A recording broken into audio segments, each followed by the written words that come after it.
ஒரு அழகான காட்டில் வேகமாக ஓடக்கூடிய ஓர் முயல் இருந்தது. அதன் பெயர் ருத்ரன். தன் வேகத்தைப் பற்றி மிகவும் பெருமைப்பட்டுக் கொள்ளும் ருத்ரன் மற்ற விலங்குகளை கேலி செய்து வந்தான். ஒருநாள் காட்டிலுள்ள மற்ற விலங்குகளைப் பார்த்து, நான் உங்களிலேயே வேகமானவன், எவருடனும் ஓடிப் போட்டியில் வெல்ல முடியும் என்று சவால் விட்டான். அனைத்து விலங்குகளும் ருத்ரனின் கர்வத்தைப் பார்த்து சிரித்தன.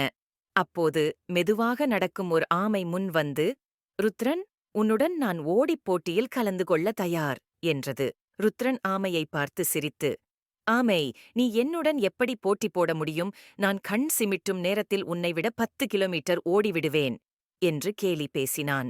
ஆமை ருத்ரனை பொருட்படுத்தாமல், போட்டி நடத்த ஒரு தூரத்தைத் தேர்ந்தெடு, யார் முதலில் இலக்கை அடைகிறார்களோ அவரே வெற்றி பெற்றவர் என்றது. ருத்ரன் போட்டிக்கான தூரத்தைத் தேர்ந்தெடுத்து போட்டி தொடங்கியது. ருத்ரன் வேகமாக ஓடினான். ஆமை மெதுவாக நடந்தது. சிறிது தூரம் ஓடிய ருத்ரன் தான் வெற்றி பெற்றுவிட்டதாக நினைத்து ஓய்வெடுக்க நினைத்தான். ஒரு மரத்தின் நிழலில் படுத்து உறங்கிவிட்டான்.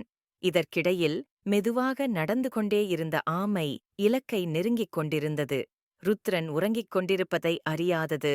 இறுதியாக ஆமை முதலில் இலக்கை அடைந்தது. போட்டியை பார்த்துக் கொண்டிருந்த மற்ற விலங்குகள் ஆரவாரம் செய்து ஆமையை பாராட்டின. உறக்கத்திலிருந்து எழுந்த ருத்ரன் தான் தோற்றுவிட்டதை அறிந்து மிகுந்த வருத்தமடைந்தான். தனது கர்வமே தோல்விக்குக் காரணம் என்பதை உணர்ந்தான். கதை சொல்லும் பாடம்: வேகத்தை மட்டும் நம்பி கர்வம் கொள்ளக்கூடாது. நிதானமாகவும் உறுதியாகவும் செயல்படுவது முக்கியம். எதையும் குறைத்து மதிப்பிடக்கூடாது.